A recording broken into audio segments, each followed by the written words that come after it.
அதே நேரத்தில் மற்றவர்கள் ஜெபிக்கிற ஜெபத்திற்கு பதில் கிடைக்கிறது நீங்கள் கேட்கிறீர்கள். நிறைய சாட்சி, நிறைய ஊழியக்காரங்க கூட சொல்றாங்க.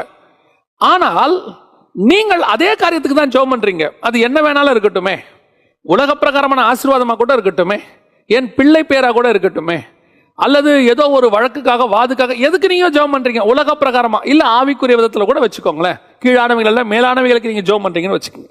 அப்படி இருக்கும்போது அவர்களுக்கு அந்த ஜெபம் அவங்க வந்து சொல்லுவாங்க, நம்மகிட்ட சாட்சி சொல்லுவாங்க, நாங்க இந்த காரியத்துக்காக ஜெபம் பண்ணோம், ஆண்டவர் எங்களுக்கு பதில் தந்தார். ஆனால் அதே காரியத்துக்கு ஜெபிக்கிற நமக்கு அந்த பதில் வரவில்லை.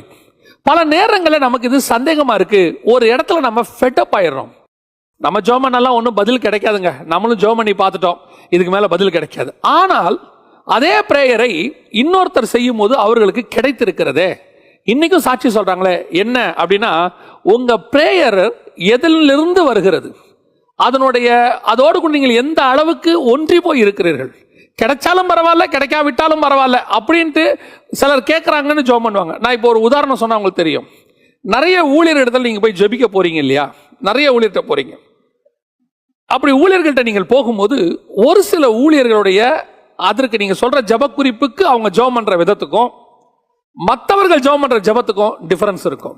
சிலர் நீங்கள் சொல்லுகிறதை அப்படியே எடுத்துக்கொண்டு தங்கள் இருதயத்தின் ஆழத்திலிருந்து அந்த பிரச்சனையை தன் பிரச்சனையா எடுத்துக்கிட்டு அவங்க ஜெபம் பண்ணுவாங்க. நான் ஜெபத்திற்கு பதில் பெறுகிற முறை, நீங்கள் இருதயத்திலிருந்து உங்கள் இருதயம் உடைந்து கண்ணீரோடு கூட கேட்கப்படுகிற எந்த ஜெபத்திற்கும் தேவன் பதில் தராமல் போகவே முடியாது. அவர் அதை தட்டிவிட்டு போகவே மாட்டார். நான் உங்களுக்கு சொல்லுவேன், தேவனிடத்துல பெருமை உள்ளவனை ஆண்டவர் தூக்கி போட்டிருக்கிறார், எதிர்த்து நிக்கிறவனை தூக்கி போட்டிருக்கிறார். ஆனா தன் காலை பிடிச்சுக்கிட்டு அழுகிறவனை அவரால் தாண்டி போகவே முடியாது. ஏன் இந்த இடத்துல அவரால் தாண்ட முடியல தெரியுமா? மரியாள் பண்ண ஜெபத்துக்கும் மார்த்தாள் பண்ண ஜெபத்துக்கும் என்ன வித்தியாசம்?